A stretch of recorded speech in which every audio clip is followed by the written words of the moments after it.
ሔዋን ከአዳም ነው የተገኘችው እኮ ከአፈር አይደለም አይደል?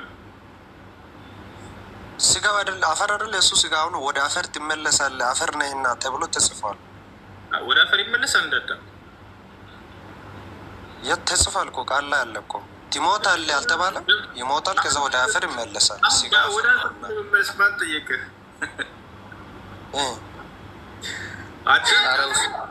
ሔዋንስ ከአፈር ነው ወይ የተፈጠረችው? ልክ እንደ አዳም። ሔዋን ከአፈር ባትፈጠርም ከአዳም ስጋ ነው ወጣችው።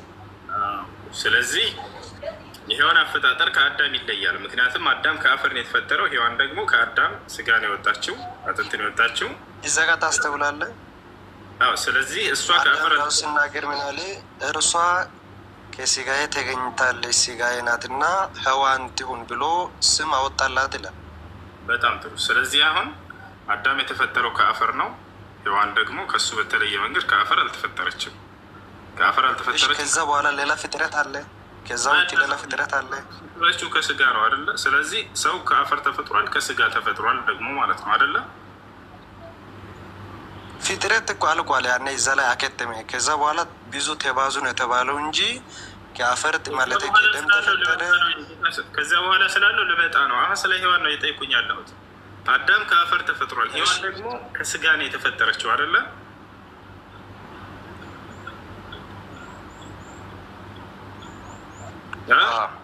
ጎበዝ ልጅ። አንተስ እንዴት ተፈጠርክ? መቼም ከአዳም የግራ ጎን አይደለም አንተ የተፈጠርከው። ያንተ አፈጣጠር ንገረን እስኪ እንደ መጽሐፍ ቅዱስ። ያለ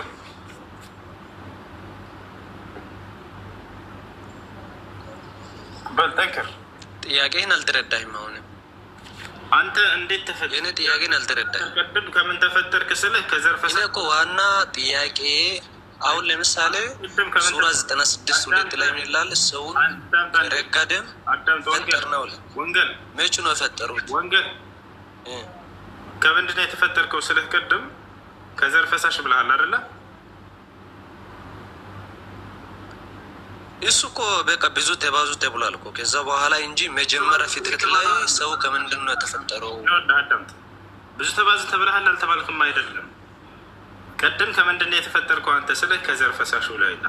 አየህ፣ የተለያየ ሶስት ማለት፣ አንደኛ አዳም ከአፈር፣ ሁለተኛ ሔዋን ከስጋ አልከኝ፣ ያንተ ደግሞ ከዘር ፈሳሽ። አሁን ጥያቄው መለያየቱን ሳይሆን እንደሚለያይ ግልጽ ነው የሶስታቸው ማለት ነው። ነገር ግን ጥያቄው መሰለህ የአንተ የአፈጣጠር ሂደት እንዴት ነበረ? የዘር ፈሳሽ ቀጥታ የዘር ፈሳሽ የነበርከው ሆነ ነው ወደ ሰውነት የወጣህ ወይንስ ሌላ ሂደት አለው በእናትህ ማህፀን ውስጥ? ይሄ ነገር መጽሐፍ ቅዱስ ላይ ተገልጸዋል ወይ? ያላ የአፈጣጠር ሂደት ንገራ። እሱ ግልጽ ነው። እሱን ተረድተናል እኮ እኛ እዛ ጋር አንድ ነው። ግን አሁን እንደ ቁርአን ከሆነ ስንት አይነት ሰው ነው የተፈጠረው? ከደም የተፈጠረ ሰው አለ፣ ከውሃ የተፈጠረ ሰው አለ ይላል። ስንት አይነት ሰው ነው የተፈጠረው? ተረድተናል። ግልጽ ነው። እሱን እንለፋ ይለኛል። ተመልከቱት። ያንተን የአፈጣጠር ሂደት ከመጽሐፍ ቅዱስ ንገረኝ። ያላ ወንጌል ወንጌልዬ ይሰማል እኮ ይሰማል። አሁን ጥያቄን የተረዳህ አይደለም። አሁን ሱራ 96:2 ላይ ከረጋ ደም ሰውን ፈጠር። ወንጌል ሳይሆን አንተ መንገል ነው። ወላሂ መንገል ነው አንተ። እሺ ንስር ሐምራዊ ሰላም። ንስር አምሃራ ሰላም ሰላም። እንዴት ነህ? ደህና ነህ? እግዚአብሔር ይመስገን። ነው ይወልን። እሺ አሁን የተጀመርነውን መመለስ ትችላለህ? ምን ነበረ? እስኪ አስታሳይ።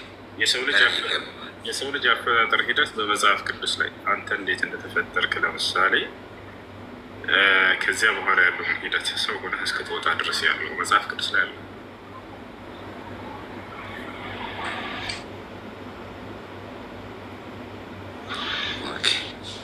መጽሐፍ ቅዱስ ላይ ያለው የሰው ልጅ አፈጣጠር አንድ ጊዜ ተፈጥሯል በአዳም። ከዛ በኋላ ያለው ያው የአዳምን ባህሪ ይዘን በውልደት ነው እንጂ እግዚአብሔር አሁንም ሰውን ይፈጥራል ብዬ አላምንም። ያ ውልደት ሂደቱ እንዴት ነው? ያንተ ለምሳሌ ያንተ ውልደት ወይም ያንተ አፈጣጠር እንዴት ነበር?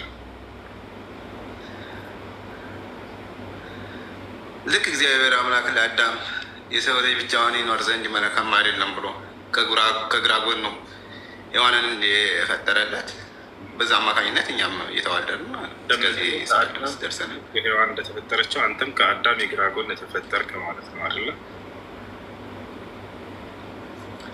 እንደዛ አይደለም። ይሄ ስነ ፍጥረት ላይ አዳም